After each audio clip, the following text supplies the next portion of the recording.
Bienvenue sur la chaîne, je suis The Math Tailor et dans cette vidéo, je vais vous faire une équation tombée au Math Admission Test d'Oxford en 2022. On va gérer des logs en base 2 et des petites équations de degré 3.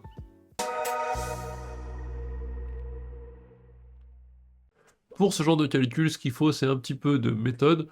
Je pense que le truc principal que je peux vous apporter ici, c'est faire un petit rappel sur ce que c'est les logs en base non classique, le log non népérien qui sera en base E, E de l'exponentielle.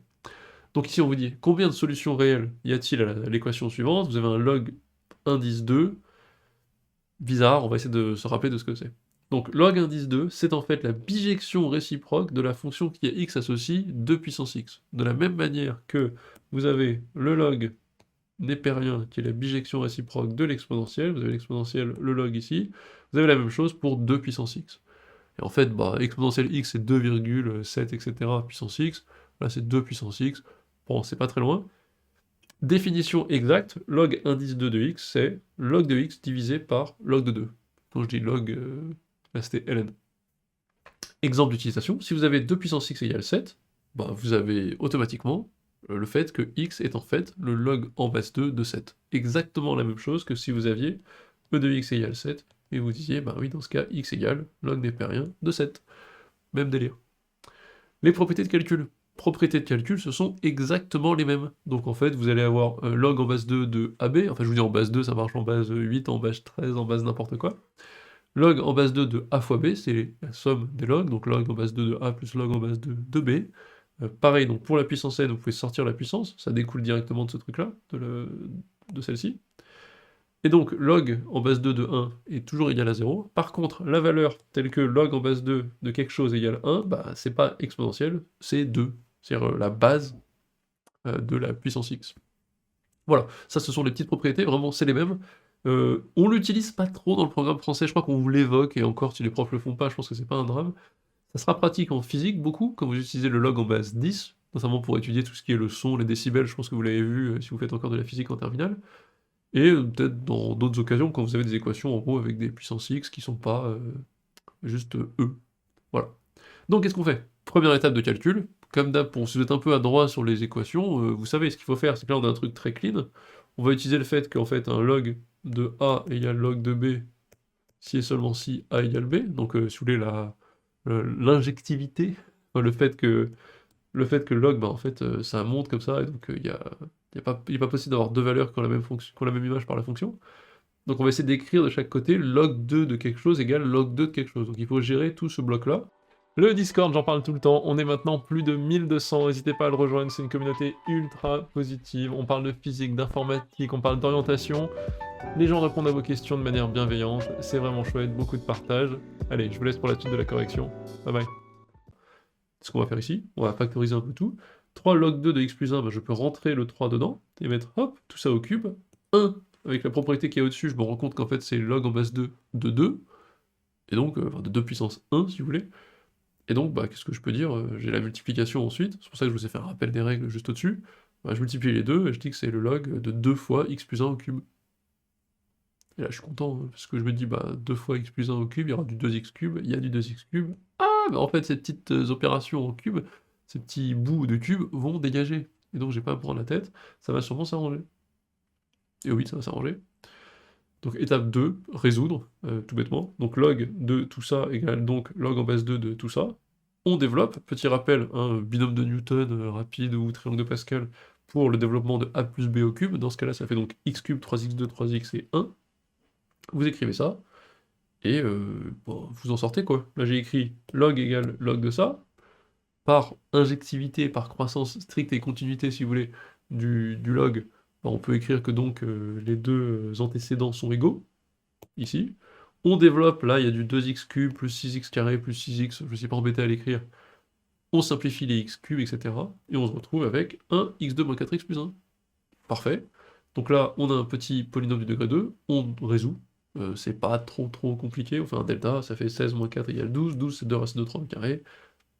On a x1 égale, on simplifie, 2 plus racine de 3, qui est positif, j'indique, et x2 qui est 2 moins racine de 3, qui est aussi positif. Là vous dites l'exo est fini quasiment, c'était assez rapide, ok, cool pour le rappel, merci, au revoir.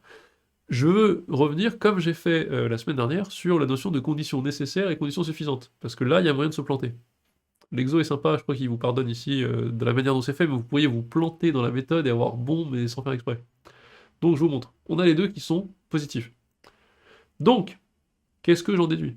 Il y a deux valeurs possibles de x. Donc S est inclus là-dedans.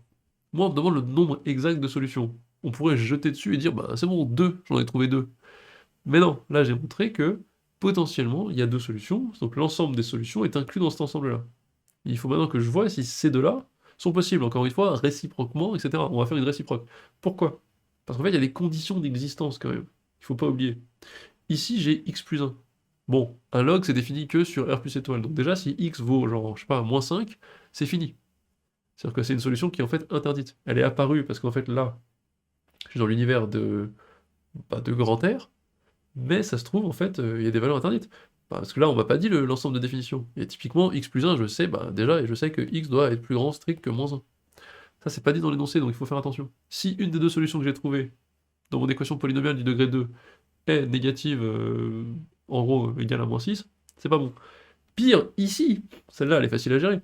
Ici, j'ai un truc cube. Cube, bon, je sais pas trop comment elle se comporte, mais je sais qu'elle part en moins l'infini ici, et en plus l'infini ici. Au milieu, il y a peut-être ça, il y a peut-être un truc plat, je m'en fiche. En tout cas, elle part un peu dans tous les sens, et c'est sûr qu'il y a des valeurs négatives. Donc il y a un ensemble de définitions ici.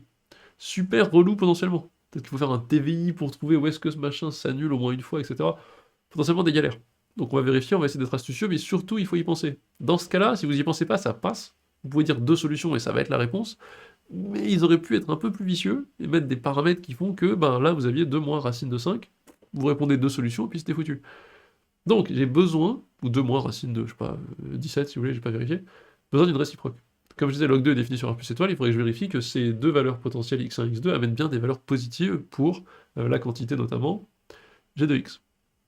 Question, dois-je me lancer dans l'étude de cette fonction? J'ai pas envie, je l'ai déjà dit, j'ai pas envie de faire un TVI pour comprendre à peu près avec la calculette où est le alpha, ou pour la première fois ma fonction croise l'axe des x, ça me saoule.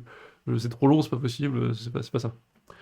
En fait, je vais pas avoir besoin, parce que je vais facilement voir que si x est positif, g de x est positif. Bah oui, tout bêtement, parce qu'en fait là, il y a que des plus. Donc en fait, là, j'ai 3 plus un truc positif, plus un truc positif, bon, dans tous les cas, c'est au carré, plus un truc positif. Donc vu qu'il y a que des plus, ça me sauve. Il suffit que mes x soient positifs pour que ce machin-là soit positif strict. Et donc que mon log soit défini. Donc ça va être ça la réponse. Donc j'ai g de x1 qui sera positif strict, g de x2 qui est positif strict. Je vérifie quand même, j'écris que de ce côté-là, encore une fois, hein, ce truc-là, vous n'avez pas à rédiger, mais c'est pour... je le fais à la française quand même. J'en profite pour faire un truc complet. Là, vous avez x plus 1, bon bah je vérifie que x plus 1 est bien positif strict, bah, ça l'est vu que les deux valeurs de x sont positif strict. Je l'ai checké ici.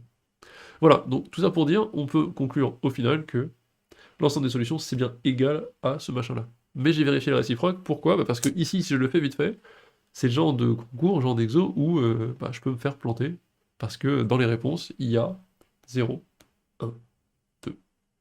Je pourrais très bien avoir 2, enfin dire 2, et en fait, il n'y en avait qu'une, parce qu'une des deux n'était pas valide, voire aucune des deux n'était valide.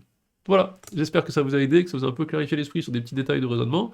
Posez-moi des questions en commentaire si vous avez besoin, et je vous retrouve la semaine prochaine pour une prochaine vidéo. Bye bye.